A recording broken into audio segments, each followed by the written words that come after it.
Chairman Bayani Fernandez transformed Marikina from a fourth-class municipality into a first-class model city. Mayor Jesse Robredo transformed Naga City from a third-class to a first-class city. Governor El Rey Villafuerte transformed Camarines Sur into a tourism and information technology hub. Ilan lamang sila sa mga batang namuno sa ating komunidad, pero kanilang pinatunayan na mas marami silang nagawa at mas napaunlad nila ang kanilang bayan. Kaya naman, approve kami sa mga batang leader. Mayor Jesse Robredo transformed Naga City from a third-class to a first-class city. Governor El Rey Villafuerte transformed Camarines Sur into a tourism and information technology hub. Napakahalaga sa isang namumuno ang nag-iisip ng mga bago at makabuluhang idea. Yun bang kayang sumabay sa mabilis at bagong teknolohiyang nararanasan natin ngayon? Ang ganyang mga katangian ay karaniwang makikita mo lamang sa mga batang leader. Kaya naman, approve ako sa mga batang leader.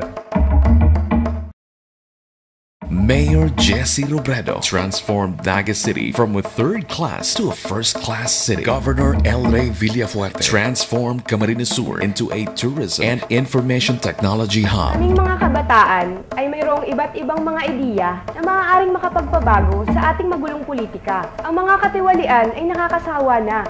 Yan ang ayaw naming mga kabataan. Higit sa lahat, galit kami sa korupsyon. Kaya naman, approve kami sa mga batang leader.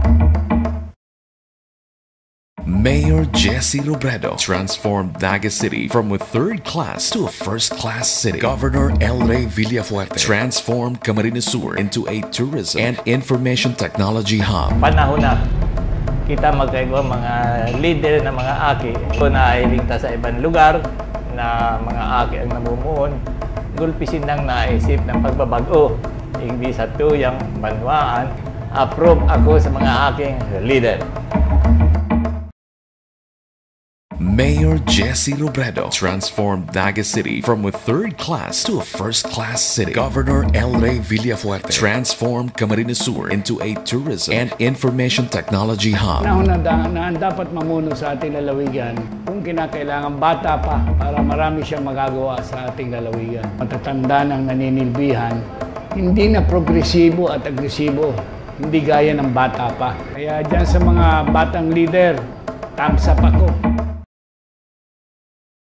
Mayor Jesse Robredo transformed Naga City from a third-class to a first-class city. Governor El Rey Villafuerte transformed Camarines Sur into a tourism and information technology hub. Naniniwala po ako na ang isang batang leader ay mas maganda ang serbisyo na may bibigay sa ating bayan. Kasi tulad ko po, gusto naming marami ang magagawa sa bawat pagkakataon na meron kami.